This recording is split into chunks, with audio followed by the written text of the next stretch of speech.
So why do we communicate? By the way, is it important to know why we do it? Sometimes you forget why you're doing it while you're doing it? See, some people think that the reason they're communicating is to express intense feelings in a negative way to someone else. Some people think it's to get somebody to change. Here's what you've said. You said that we communicate so we can share feelings, or experience love, or be understood, or exchange information, or share joy, or have a relationship, or give satisfaction, or develop ourselves, or get a desired response, or express curiosity, or experience ecstasy, or have fun, or feel associated, or get results, or be a team, or get what I want, or experience something, or to get love, or to feel happy, or to feel satisfied, or to gain knowledge, or to learn, or to grow spiritually, or to know yourself, or to be fulfilled, or to contribute, or to experience laughter, or to be social, to be in a better environment, to give what you want, to really live. Whoa, to be healthy, to have peace, to get someone to put this back on the poster board for you, to not be a monk, to support, to get attention, to survive, to teach, to build, to be creative, to negotiate, to avoid pain, to survive, to win, to advance, to influence, to interact, to have peace, to heal, to create distinctions, to get a paycheck, to get a raise, to experience self-respect, to expel energy, to have integrity, to influence, to get married, to avoid misunderstanding, to ask questions, to gain pleasure, to participate in life, to sell, to excel, to cry for help, to empower. I say that these are all reasons why you communicate, but those aren't the real reasons. I say you communicate for 3 reasons, and all those fall into these 3 reasons. Number 1 reason you communicate is to create or enhance a positive feeling. You want to create a positive feeling, or you want to enhance a positive feeling. That's the bottom line. To create or amplify a good feeling. Number 2, you communicate in order to get out of a negative feeling. To get out of a negative feeling. You got a negative feeling and you want to get rid of it. You communicate as a way to try and get rid of that negative feeling. Is that true?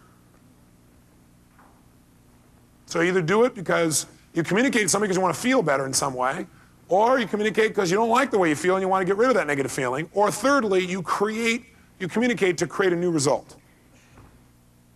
You communicate because you want to create a new result. Third reason, you communicate because you want to create a new result. By the way, why do you think you want to create a new result? Because you have a belief system that says, if we change the result, then I'll feel what, you think? Better. I'll feel good. Is that true? The only reason you want to change results is you think if you change the results, you'll feel better. In fact, I could take all 3 of these and chunk them into one reason. Why do we communicate? To feel good. Isn't that really why we communicate? That's the only reason we communicate. You're always communicating either to create a good feeling or amplify a good feeling. For example, if you're feeling good, why do you always share that? You want to share it because by sharing with other people, it makes you feel even what? Better. If you're feeling really lousy, why do you want to tell somebody how you feel? Because by telling them how you feel, you think it'll get rid of the negative feeling and make you feel what? That's right. Or you're communicating because you want them to change something, and why do you want them to change it? Because you think if they change this result, then in the future you'll feel what? Or if you believe that it'll change in the future, you'll feel. So why do you communicate? To feel what? That's it. Now take a look at your list, see if it's true. To be healthy, does that make you feel better? To have peace, does that make you feel better? To not be a monk. Does that make you feel better? Well, unless you're a monk, you kind of like being a monk. But for this person, that would make them feel better. How many would agree? Okay?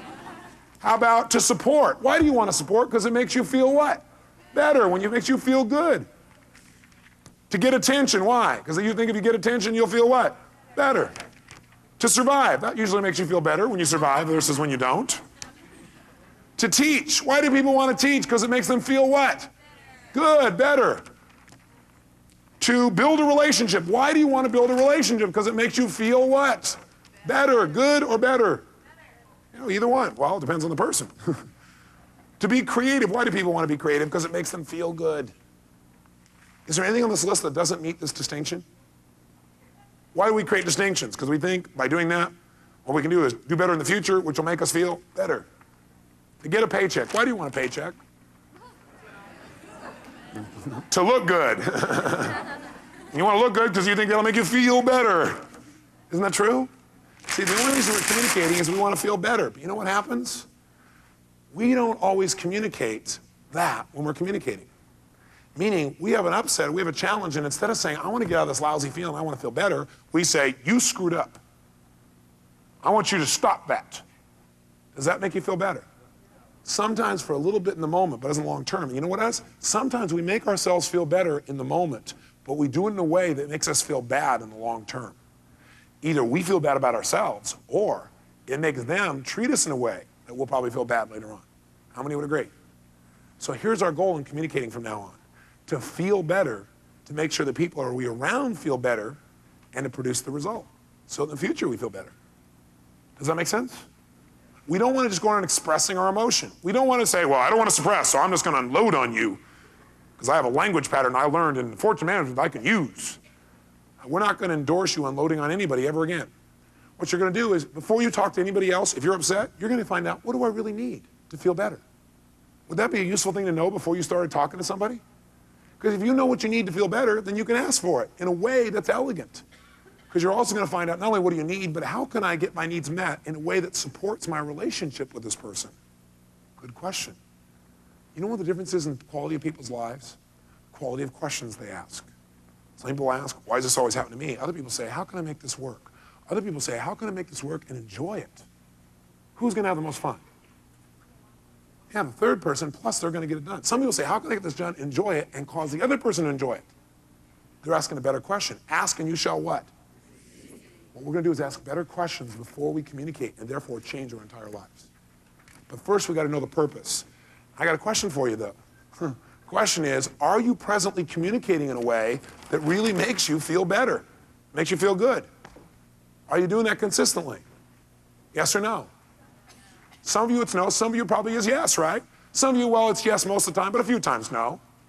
Where it's a no, what do we want to do? We want to know, hey, I got to change the way I'm communicating so I feel better. And then the second question is, maybe you are finding a way that makes you feel good, but that's not success.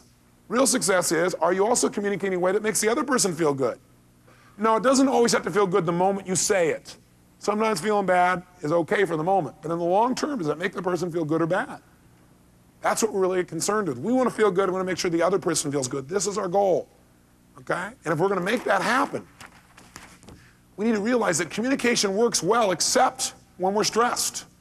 The real time we got to deal with our communication is not probably day to day. It's probably, well, unless day to day we're stressed, I should correct that. When we're stressed is when we usually screw up our communication. How many would agree with this?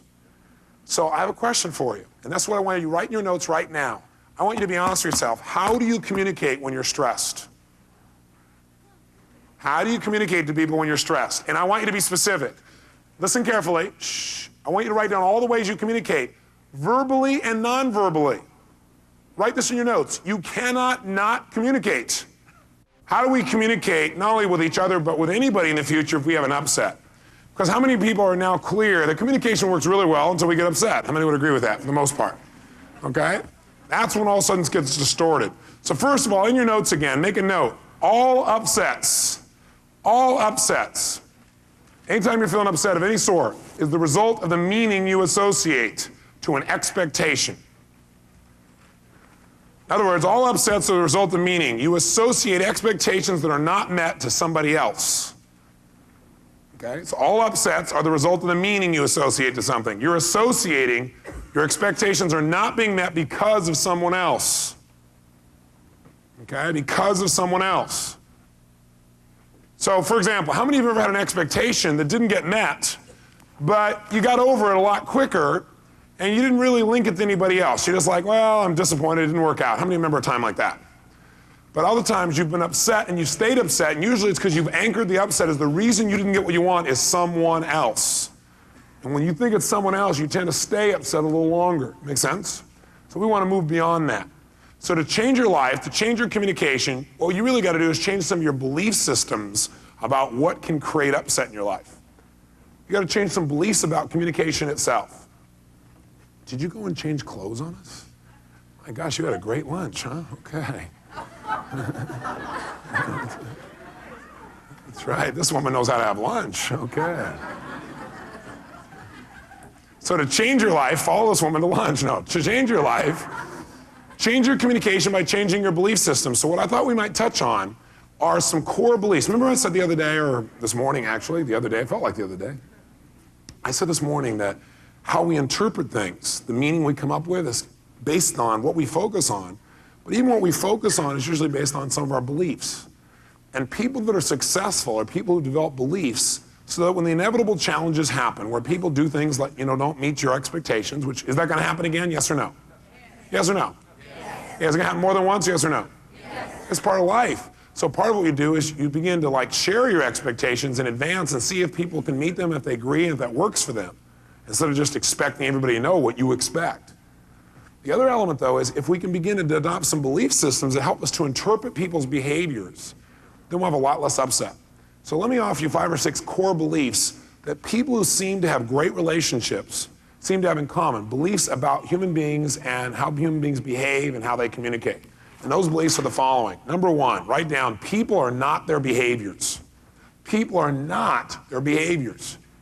We're not just merely our behaviors. If people do something, if somebody does something, that is not who they are. It's what they're doing in this moment. Now, if you need evidence to really believe this, just look at your own life. How many of you have ever done something that really isn't you? You did something after, you're like, I can't believe I did that. I can't believe I said that. That's not me. How many have ever done this? So when somebody does something, instead of going, how could they do this to me? Or that person did this, therefore they're a bad person. What you really want to do is say, I don't agree with their behavior, but I still love the person. Same thing is true, by the way, in helping your children to make changes. If you want to be a great parent, you don't correct your child, you correct the behavior. It's very important that we separate behavior from who a person really is. Hopefully we're a lot more than just what people notice physically about what we do. Hopefully we're spiritual beings, right? What we are is a lot more than what we demonstrate at times. But we got to remember that. So when somebody does something, you go, they're a bad person. But they're not a bad person. They got some bad behavior, and your interpretation of it at least, okay? People are not their behaviors. Get upset with the behavior. Separate behavior from people. So if I'm giving feedback to my kids, I can get real intense. I can come in and say, you know what, this does not work for me. What you just did there, that doesn't work. That behavior is totally unacceptable. You know it, we got clear agreements on that. And I love you, but I will not settle for that behavior. And I know that you're much better than this, so I need you to make this shift, or you won't do that, okay? But I correct the behavior, not the person. Otherwise, the person feels really beat up. You can separate the two clearly. Second core belief. There is always, yes, always, a positive intent behind all behavior. There is always a positive intent behind all behavior, even behavior that looks negative. There's always a positive intent behind someone's behavior.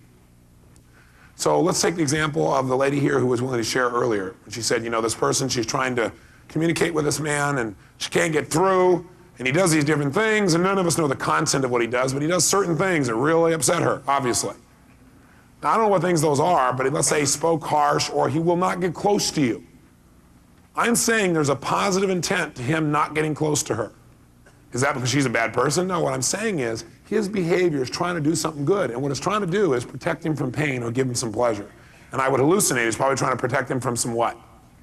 From some what? Pain. How many would agree, probably guess if we were going to hallucinate, that's probably it. So the reality is maybe he's been hurt before, or before he gave his heart and soul and then that person left him, or before he did that and it didn't work out and he felt disappointed. And what a lot of us do is, to try and protect ourselves from pain, we do dumb things that make our life even more painful.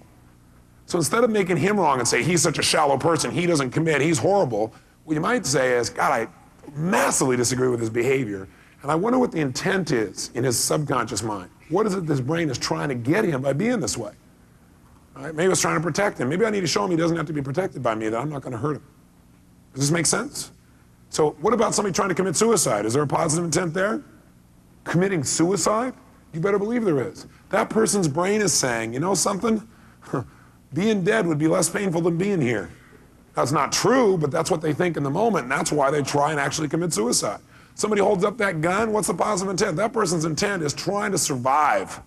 Now, it may not be affecting you positive, but there is a positive intent. And I'll tell you what, with friends, you want to assume that if your friend does anything, that there's a positive intent towards you as well, even though if you can't see it. Because if you assume upon somebody has a positive intent and you expect that, people tend to respond to that accordingly. Third core belief around communication. People do the best they can with the resources they have. People always do the best they can with the resources they have.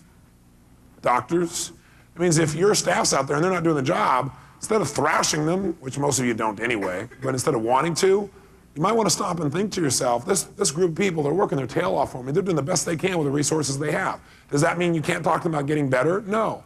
Just don't judge quite so quickly. You know, maybe there's some things going on you don't know. Maybe you're not aware of some of the stuff they're trying to deal with today. And vice versa. Staff, take a look at your doctor and realize if your doctor's a little stressed right now, maybe he's doing the best he can with the resources he has. Maybe there's some stress in just keeping the practice together you don't even know and you don't have on your back that doctor's trying to deal with right now.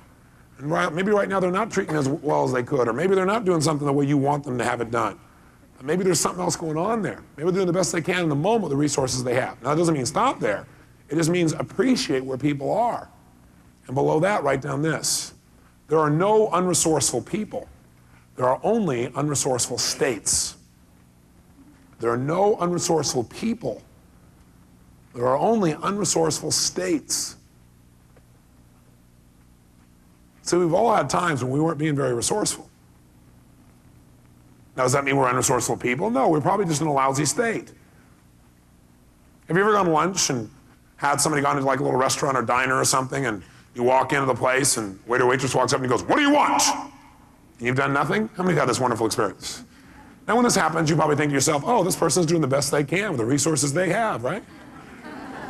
Is that what you normally do? No. No, he says, "I'll tell you what I want. I want your manager. Bring him here now.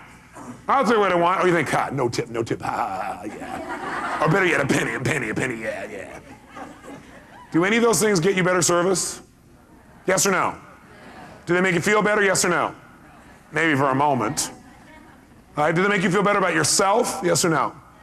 No. See, the only way to help this person, not make them wrong, is this person a mean, evil, sinister person who hates other human beings? Yes or no? Maybe. But probably not. Probably what's happened is this person is not being very resourceful because they're not in a very resourceful way. What if you help them to change their state? You think they might treat you differently? Yes or no? So, by the way, have you ever treated somebody in a not so great way because you weren't in a great state? Yes or no? You better believe it. So what you want to do is you want to have a little more compassion. When somebody gets intense with you, instead of reacting, which we all do at times, you want to stop for a second and say, this person's doing the best they can with the resources they have. They don't have many resources right now because they're in a lousy state. Let me change their state. So how could you do that? You could do it a zillion ways. Break their pattern. You know, they start to go like this stuff. What do you want? You to smile. What do you want? I want to see your teeth. What? Why? Because I like smiles. Trance them completely out of their mind. They won't know what's going on at that point. Besides that, I'm a dentist, and if you don't treat me well, I'm coming with my drill. Is it safe? I'm a doctor. I want to take care of you. See, what you need to do is break their pattern. Or if somebody says, "Can I help you?" Or "What do you want?" And you say, "Nothing right now," because it's obvious they're overworking you. Why don't you, like, take everybody else's order first, and when you have time, come take mine. What are they likely to do? You're going to go, "Oh, man, I'm sorry." And when people notice they've done something like this, if you treat them good, if you treat somebody else well, even though they treat you lousy, they'll remember that, won't they?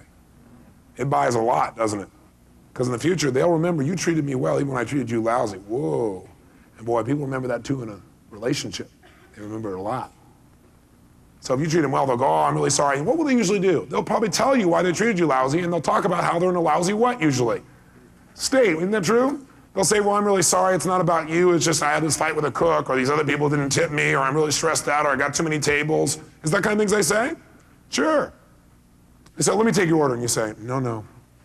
Take everybody else's first, and when you have time, then take mine." "No, I really want to take your order." "Okay." What kind of service are you going to get? What kind of service? Excellent service, because you broke their pattern. They're going to appreciate that. They're also going to appreciate you treating them well, even though you didn't have to. You know what? Most of us have an easier time doing this with strangers than we do with people we work with or our friends. Because we hold our friends to a higher standard. Damn it! They should know they should treat me well. Some stranger does it, yeah, big deal. It's just a stranger, some stupid. Yeah, let him go. But you're my friend. I'm going to beat you to a pulp for being mean to me. I'll verbalize you into the ground. Isn't that weird how we sometimes treat the people we love and care about much more harshly than we do some strangers? Because we hold the people around us to a higher standard. That's kind of unfair. And maybe we hold ourselves to a standard. Maybe what we need to do is have a high standard, but be a little flexible about moment to moment how people meet it. Maybe we need to judge people by that standard long term instead of moment to moment, because moment to moment people get off track. That's the bottom line. People are not their behaviors. People do the best they can with the resources they have. There are no unresourceful people, only unresourceful states. Next, number 5. The meaning of communication is the response that you get. The meaning of communication is the response that you get. The meaning of communication is the response you get from someone. Now, what the heck does this mean? The meaning of communication is the response you get. Here's what it means. If I communicate to you and I say to you something like, I love you, and you get angry about that, then who's responsible for the fact you're angry? Who? I am? She is? Who is? I don't know, and it doesn't really matter. In real life, the only person who's responsible for anything in my life is who? Me. Now, that doesn't make me feel bad. All I do is if I say, I love you, and this person gets angry, then the meaning of that communication for this person is anger. If I say, I love you, and this person gets confused, then the meaning of my communication to this person is confusion. If I say, I love you, and this person feels love, then the meaning of my communication for this person is love. Now, if I say, I love you, and this person gets angry, should I go, oh, no, I meant anger for this person, or, oh, I screwed up? No, all I do is I go, I love you, and I see anger, I go, wait a second. I need to change my approach because the meaning of my communication for this person, by the way I looked at them, by my gestures, by my tonality, that didn't create love for this person. So what do I need to do? Not make myself wrong, not make them wrong, go, oh, you're stuff. I said I love you, you got peed off of me, I can't deal with this. Will that make the relationship better, yes or no? Or what's really going on inside of you that makes you take love and convert it into all this kind of stuff? Will that make the relationship better, yes or no? Now instead, if I say I love you and you don't respond the way I want, instead of me feeling hurt or wrong or making myself wrong, I'll try something else.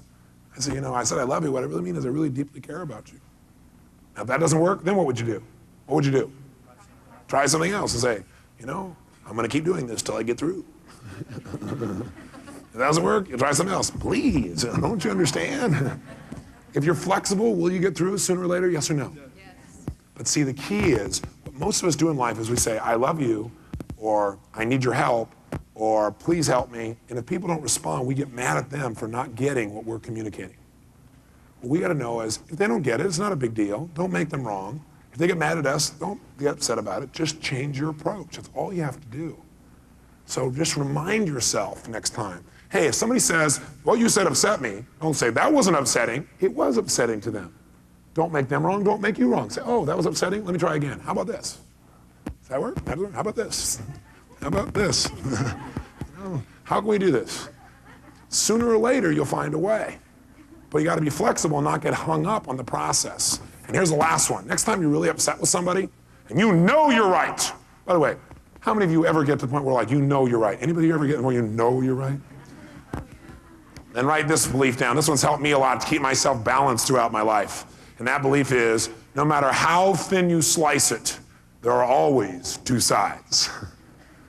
No matter how thin you slice it, there are always two sides. So when I absolutely know I'm right, I say, yeah, and I know how thin I slice it, there's always two sides. I may not like that side, I may not agree with that side, but there are two sides, and I need to remember that. By hearing that, by having that experience, it creates a little more balance in our lives. And the last belief is the one we talked about earlier, which is the major belief that we're going to talk about continuously in this idea of reality bridging. Bridging our reality to somebody else's is that in any communication, the human response is always either a what kind of response? Loving response, or a what? Cry for help. In all communication, just remind yourself over and over again, just ask yourself, is this a cry for help or is this a loving response? And if you say it doesn't fit in either one of those two categories, it does. You just got to broaden your view of it. Don't just look at it in the moment. Look at it in the context of the person's whole life. Look in the context of what's really going on, what's really happening here. And again, just a reminder I put up here, and that reminder is, most people respond to a cry for help with what? Most people respond. If I cry for help and I'm real angry with you, hey, you make me mad, what do most people respond by doing? With what? You guys must have eaten too much food. Stand up. Okay. Let me offer you a possibility. How many believe you get out of things what you put in them? Good. How many believe that if you're at level 7 or below, you probably are not going to get as much as if you're 8 or above? How many would agree that sometimes after lunch one becomes sluggish? How many would agree that if you just sit and listen to me, you won't remember anywhere near as much as if you sit, listen, and take notes? And also, you won't get anywhere near as much as if you sit, listen, take notes, and respond. I know you know the answers to these things. You know why I harass you and make you respond? So that by doing that, it makes you drive the thought deeper. It's like if all you do is hear it, it makes one little impression. If you hear it and you write it down, it makes a deeper impression. If you hear it, write it down, and you respond, deeper impression. You hear it, write it down, respond with energy, your whole body's going, and the tape recorder inside you, the emotional recorder, will get you to really remember this stuff. And I'm committed to having you not just know this stuff, but to have you actually remember it and have it eventually affect how you behave. So in order to do that, you gotta have a lot more energy than you got right now. So if it feels third grade when I'm asking you a question, that's not the purpose. And if you did respond out loud, the other thing to do is keep your energy high. How many people willing to absolutely do that and keep your energy high and hold yourself to a higher standard after lunch, as high or higher than before lunch? Say aye. Great. As I was beginning to say a moment or two ago, most people respond to a cry for help with a what? Okay. And you know what that looks like? What it looks like is kind of like this. Can I borrow you, sir? Come on up here on stage. Give me a hand. Yes, indeed. What a man. What's your first name again? George. Here's George. So let's say George and I, we have different realities. We have different views about something. When people have different views, it's not really a problem until they actually begin to interact in close proximity. Because we have different ideas of reality, we may get a little stressed. Because his idea of reality may infringe on my idea. Because I think my reality is here. This is my spot. And he thinks his is over here. We got a bit of a challenge. We call each other Saddam. Okay? So what happens? We need to bridge our reality. But if we don't, what happens? Let's say I kind of step on his toes accidentally. Okay? What does he probably do? He moves away. If I keep on doing it, what's he do? He says, you're kind of big, I'm just going to keep moving away. Now, some people have a different strategy. That is, if you step on some people's toes, what will they do? They'll step back, right? And so what happens all of a sudden, you go, hey, you can't do that. This is how it is. And what do? Bring your fist out here. They do the same thing. And pretty soon what happens is they're going, this is how it is. And what does he do? That's how it is. This is how it is. And you know what? What's really scary is if you're in a close relationship, and now you start doing this stuff, and you start pushing harder and harder, if somebody slips, somebody gonna get hurt? And by the way, is that what happens in a relationship? See, if we're out here and we do this, we try and push each other, no big deal. But if we're in here and we push each other, both of us are going, oh man. Okay? And one slip, and we're probably both gonna get hurt, right? Isn't that really what happened? And when you work with somebody, it's like you're in here, right? And you have to deal with all the pressures and challenges and things that are going on. So we want to make sure that if somebody comes up here and goes like this, what you want to do is when they start to go like that, you go, oh, thanks a lot. That's really good of you. Instead of, here's this, right? Give me a hand. Give me a hand. Thank you, sir. So when you see the fist go up, just know what it really is a hand that you want to bring around and hug. See, that's really what we want to do metaphorically in communication. You go, oh, it's a cry for help. Nice to meet you. Come along here. Right? This really feels good. You want a massage? You know. See, that will change the whole communication. So we don't want to respond to a cry for help when they cry for help. We want to turn that process around. But see, how do most people really respond? When we say cry for help, they don't just respond to cry for help. They do a bunch of things. In fact, what most people do when they get upset, how do most people deal with upsets? Most people.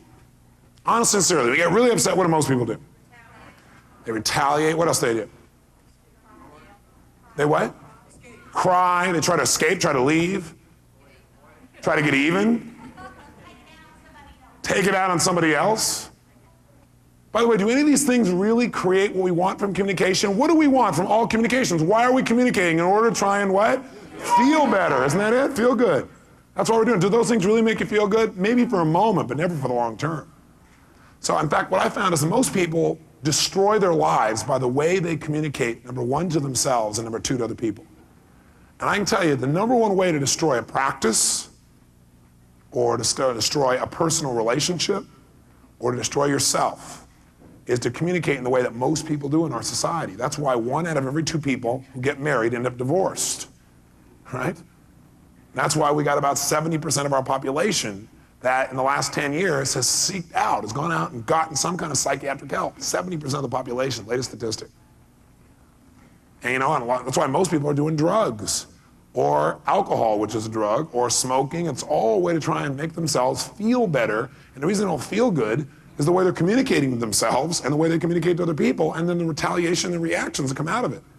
In fact, most people live what I call the cancer track. So if you'd like to get cancer, I'm now going to show you how to do it. It's very simple. Here is step number one. You get upset and you do what most people do in step number one, cancer track. It's the way to destroy a practice, a relationship, and your life. This is how to do it. Take quick notes. So if you ever decide you want to destroy your life, you'll know exactly what to do. Okay? Step number one, deal with upsets in the following way. Number one thing that most people do when their expectations aren't met, when they have this idea of how it's supposed to be and it doesn't work out, first thing people do, lay blame. Right, that's the first thing they want to do, because most people have this belief that says, if I can find and make somebody else wrong about this, if it's not me, then I'll feel better. Not true. That's what most people believe. And most people lay blame, number one, on other people. Immediately, I got this pain, the way I'm going to get rid of this pain is I'm going to find a source for the pain, and it can't be me, because that would really make me even more upset. So it must be you. It was you, because you did this, because you said that, because you did this to me here. You did this to me.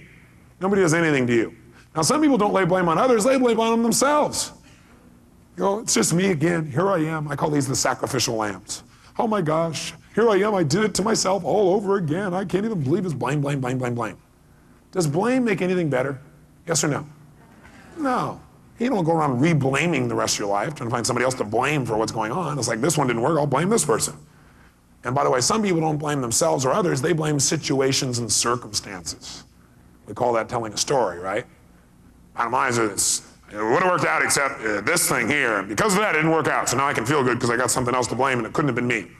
The truth is, as long as you're blaming somebody else, you're not responsible. As long as you're not responsible, some people think the word responsible is like this big weight. Remember, responsible means response-able. Until you're willing to say, hey, I'm in charge, you can't take charge. As long as something on the outside can control you, you're always going to feel like you're at the effect of your life, never in charge, and you'll never be happy. Plus, you won't have any self-esteem. So if you want to destroy your life, first thing to do is lay blame. If you find yourself laying blame, first thing you want to do is get out of it. Say, hey, that's cancer track. I'm out of here. This is not what I'm about.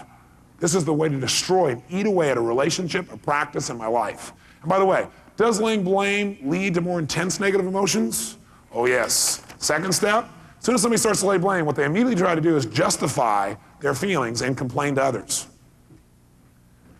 Most people immediately, after they're laying blame, they don't just lay blame in their head. They want to share this blame with other people. And the reason they want to complain to other people is they want to be able to justify the reason they're feeling this way. And what most people do when they're justifying and complaining is they're seeking agreement from other people who also do not have their expectations met. And what's your chance of finding other human beings out there who've not had their expectations met? What's your chances?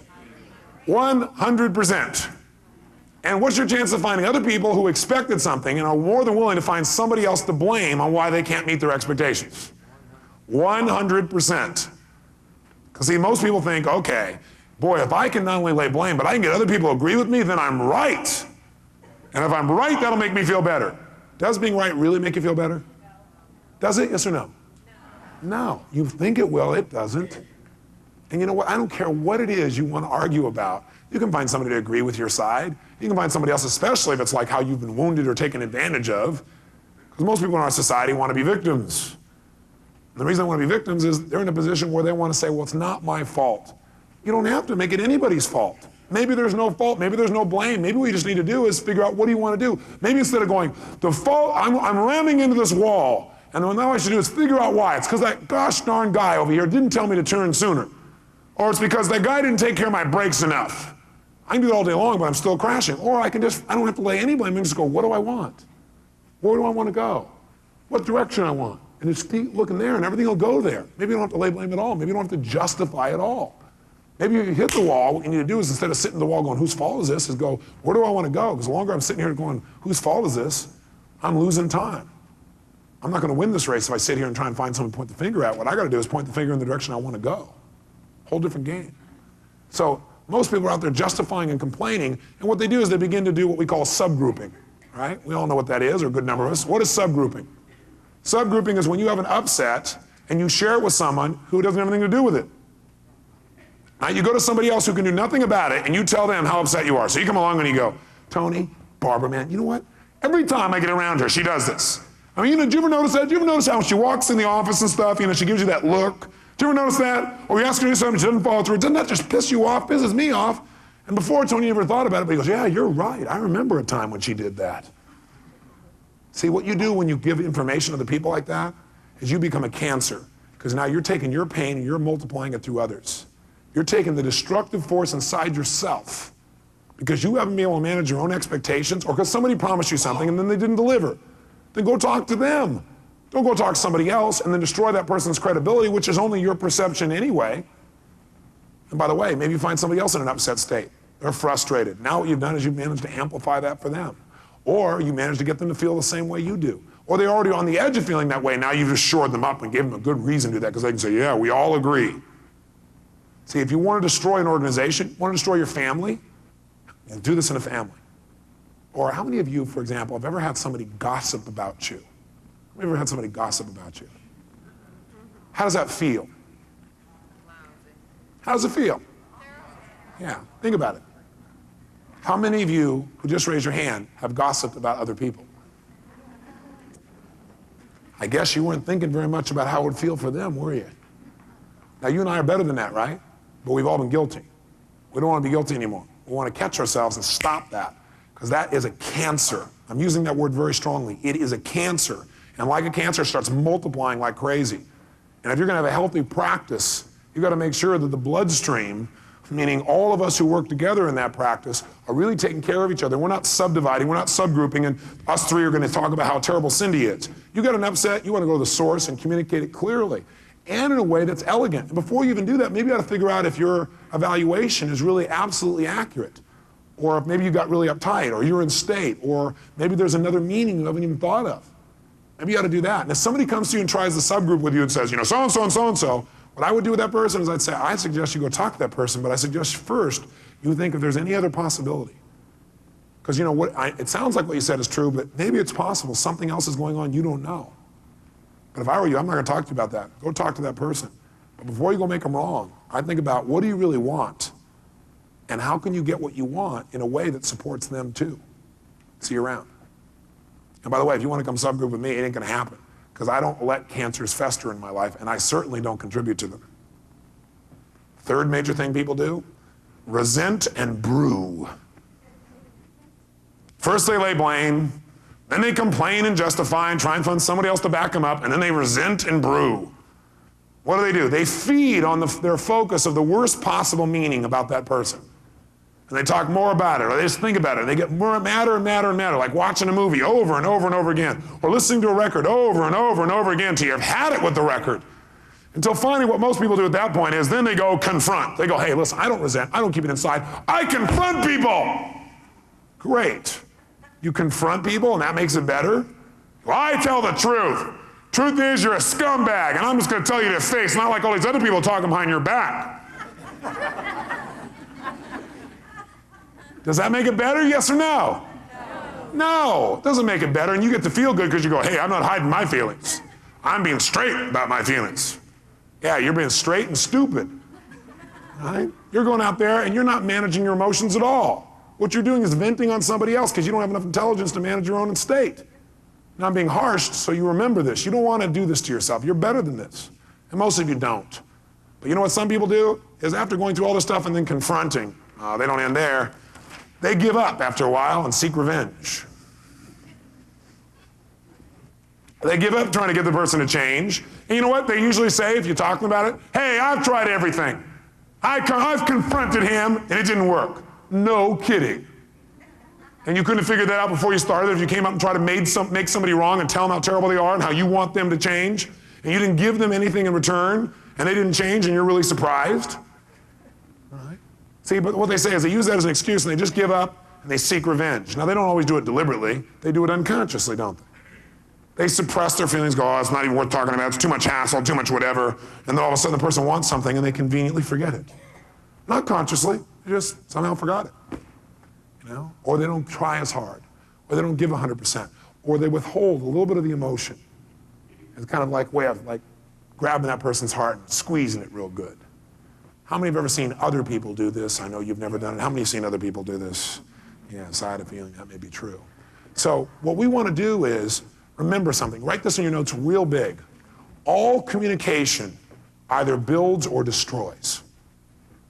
Every communication you make is either building your relationship, building this person up, or destroying the relationship. You're either climbing or you're sliding, growing or you're dying. There's no in between. There's no plateaus when it comes to communication. So what you need to ask yourself before you communicate to somebody is this communication going to build my relationship or destroy, denigrate my relationship? And you want to make sure you don't fall into this category. And if you catch somebody doing these things, if you're a friend, you got to pull them aside and say, hey, I love you. You can't do this. Because who do you think this hurts the most when you do these 5 things? Who?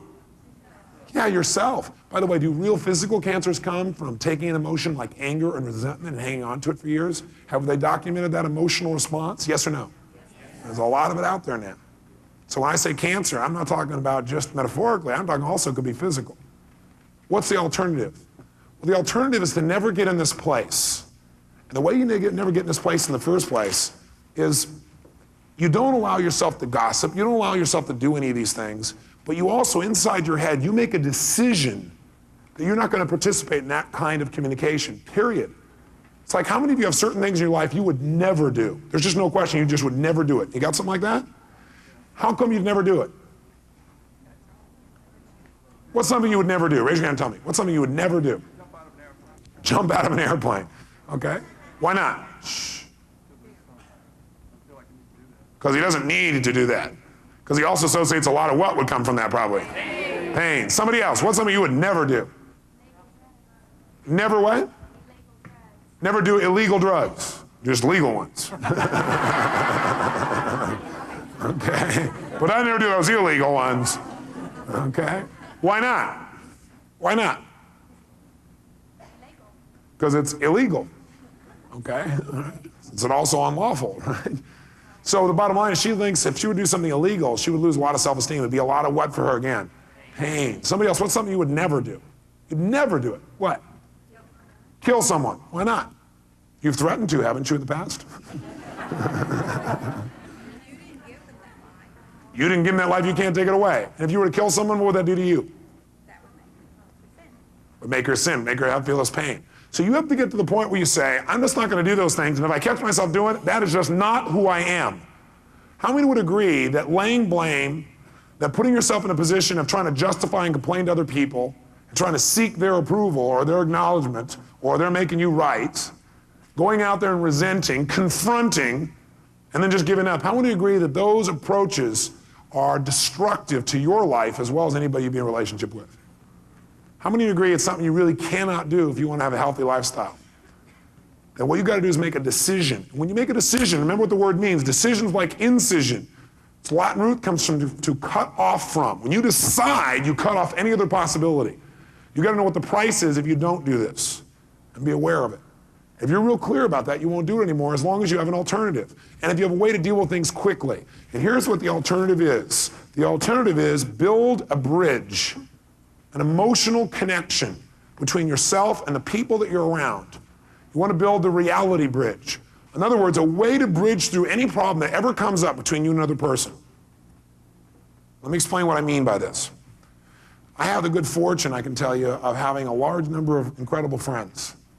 And those friends and I have gone through all kinds of things together, stressful things, but the friendships have been constant, no matter what. How many of you have a similar set of friends like this? Great. The question I have for you is it true if I were to say about those friends you just thought of, that nothing, virtually anything, could ever really mess up your relationship in the long term with this person?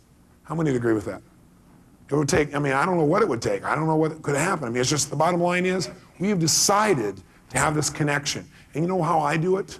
I don't know how you do it, but I bring it to your attention. As I decide who somebody is in their heart, once I know who that person is, I never again question their intent. Never. I may get upset with their behavior, but never their intent. I always know that they care about me.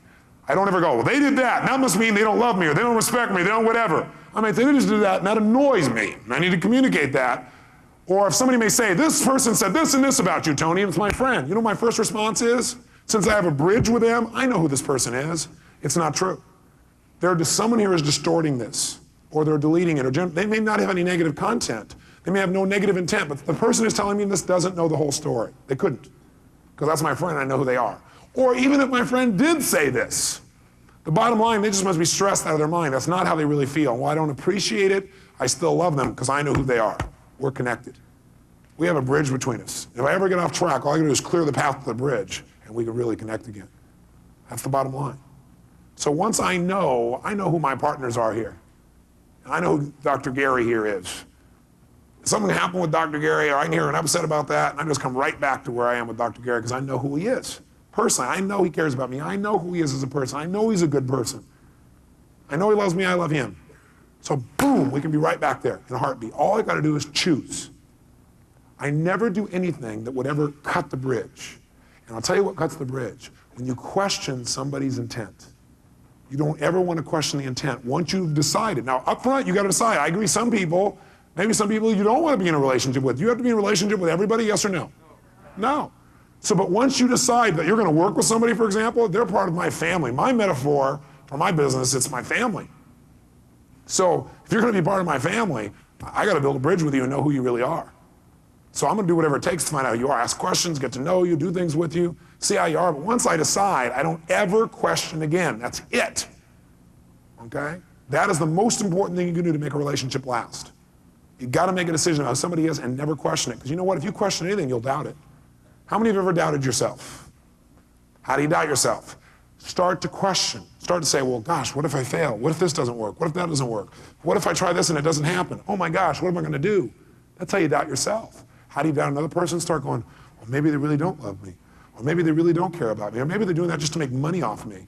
Or maybe they're doing that thing because, because I'm paying them to do it. They don't care. When you start asking those kind of questions, what you should hear is the cancer rattle. What you're starting to do is destroy what it is that you've created. You cannot do that. But you know what? Some of you say, but I don't have that bond yet with somebody. Great. How do you create a bond with somebody? Do you have to go through 24 years of experience to have that? No, you have to just decide you're going to trust that person. And by the way, that may be the ultimate gift. As you say, you know something? I don't know everything about this person, but I know enough about this person, and I believe enough in people as a whole that I know who this person is. I trust this person, and I'm going to build a bridge with them that's going to be there for a lifetime. They could go and not work with me anymore. They could go off and do something else. They could do something that was really weird or terrible, but they'd still be my friend. That's just how it's going to be. How many clearly have friends like this? Then you know how to do it. But what I want you to do is accelerate the process. And the way we're going to do that in accelerating the process is we're going to make a neat little connection, have you try something. I have it over here. I'm going to have you do an exercise with each other. Now, to do this exercise, you have to be willing to stretch yourself a little bit. What I mean by stretch yourself is you got to do some things that may feel a little bit uncomfortable at first. But if you do something that's a little uncomfortable at first, you grow. And tell me a time you were happy in your life when you weren't growing. It doesn't happen. The only time we're really happy is when we push ourselves, when we expand, we go beyond where we were before. So it might be a little bit uncomfortable. What it's going to probably be for most of you is incredibly pleasurable. In a moment, I'm going to have you stand up, and we're going to take some time, and you're going to go up to each member of your team, each one of you. You'll seek each other out. And you're going to walk up to that person, and we're going to do a demonstration where you're going to go up to that person, and you're going to say, the beauty I see in you as a person is, you're a person who. And you look them in the eye with your hands on their heart, and you're going to give them honest, sincere feeling. Now, in order to do this, you're going to have to ask some new questions of yourself, like, what beauty do I see in them? You may not have asked that question in a long time. Right? Is that true? So if you do that, by the way, if you ask, you'll get answers. What's great about this person? What do I love about this person? Who is this person really? What are the gifts I see in this person? Okay, the beauty I see in this person, when I'm seeing them as who they really are at the highest level, not when I'm stressed or not when I don't care or not when I don't take the time to even get to know them. And by the way, intuitively, do you know a lot about people intuitively, yes or no? How many found by that last process, you know a lot about each other that maybe you never thought you knew, right? So what we're going to have you do is you're going to come up to that person and do that. And then after you told them all the beauty you see in them as a person, you're going to say, and I want you to know, I want to be blank for you. I want to be your friend. I want to be somebody you can count on. I want to be this. What you're going to do in this process, if you do it sincerely, is you're going to build that bridge. And you're going to decide in that connection who this person really is, and you're going to remember that. And you're going to say, you know, this one I'm always going to come back to. I may get stressed because they didn't do what I wanted quick enough, but I know who they are as a person. so I can get their help in getting back to where we need as a business, but here we are as people connected. How many people are willing to really go for this and make this work? Okay? It's gonna require you stay focused. It's gonna require that you don't wander off or go, oh my God, what if I don't say the right thing? Or, well, I don't really know him. It's gonna require that you become a little bigger if you've been upset with somebody in the past. It's gonna require that you see the best in people. Remember what I said earlier? You get what you look for. If you wanna find something wrong, you'll find it. If you wanna find beauty, you'll find it. Stand there in front of them, you find it. Trust your intuition. Whatever comes up, you can say what's in your heart, or say whatever you can think, okay? So here's what we're gonna do. Let's do a demonstration. Can I have one of my partners up here? Yeah, why don't you guys come up? Doctor, which doctor? Dr. Paul Bass, give him a hand, yes indeed. Oh, give him an ovation, he deserves it.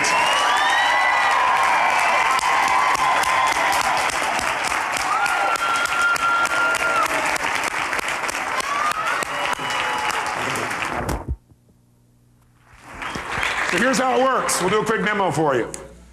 So what you're gonna do is you find somebody that you work with, you have a relationship with, and you're gonna walk up to them with your hand on your heart, and you walk up and you'll touch their heart, and you look them in the eye. You have a little connection there. Because where should the bridge be connected? At the heart. So start here, and build the bridge from the moment you take it here.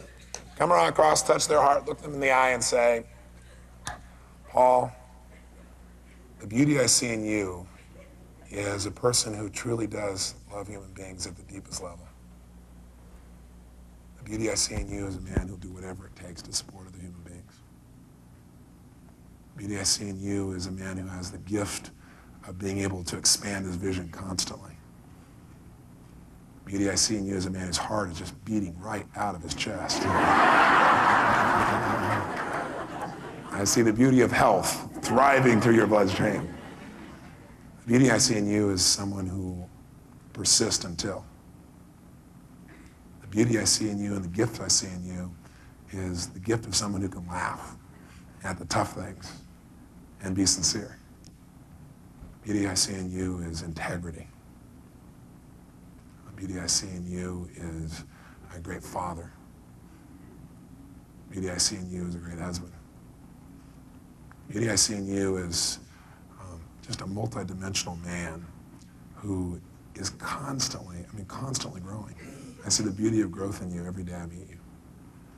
The beauty I see in you is a man who has tremendous humility, who could very easily be a person who would have an ego out of control, but who always balances that out, feels proud of who he is and deserves to, but doesn't have an ego that's even slightly out of control. One of the most balanced people in that area I know.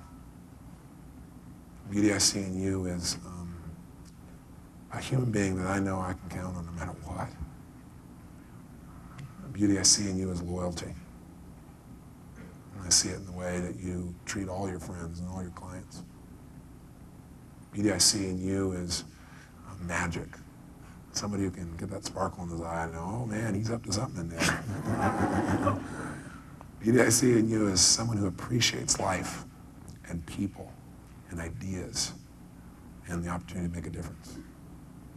Thanks. The beauty I see in you is someone who I know that I could be apart from for any period of time, but the moment I see you, it's like we never were apart.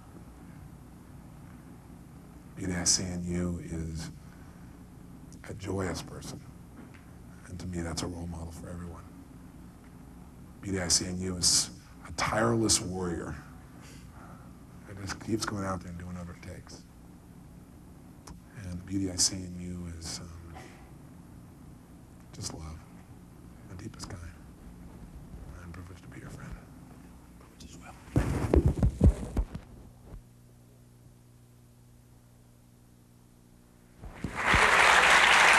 And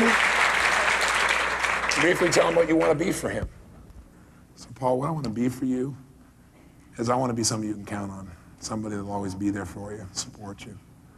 I want to be for you somebody that'll challenge you, because I know you appreciate that. I want to be for you somebody that if you ever just need somebody to talk to, I'm there.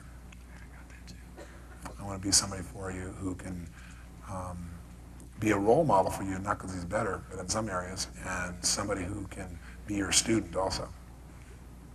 I want to be for you somebody that can make you have even more fun. Right. I want to be for you somebody who's going to keep you balanced. I want to be for you somebody that, about 60 years from now, you can sit next to in a rocking chair and say, remember that seminar? We put our hands on each other's chest and did that stuff. Most of all, I want to be your friend. Please.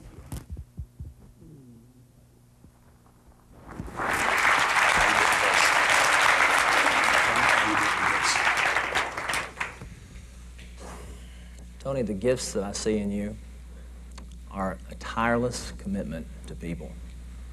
The gifts that I see in you are giving of yourself every moment of every day. When most people sack out, give up, say it's good enough, the gifts I see in you are that your commitment to people is more massive than anyone could ever imagine who hasn't had the privilege of spending time with you. The gift I see in you is massive, massive love for people. The gift I see in you is a talent to be able to transform people's lives, to make a difference for them like no other person I've ever had the privilege to meet. I want you to know I love you deeply. Thank you.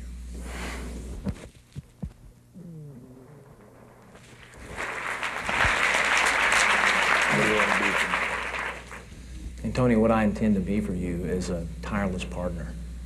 What I intend to be for you is a person who, in one of the entities that you're involved with, keeps you moving even more rapidly than you can imagine at this point. What I want to be for you is a person who sources one of your activities to move out and actually impact healthcare throughout the world. And that will happen. You're right. I love you. Love you.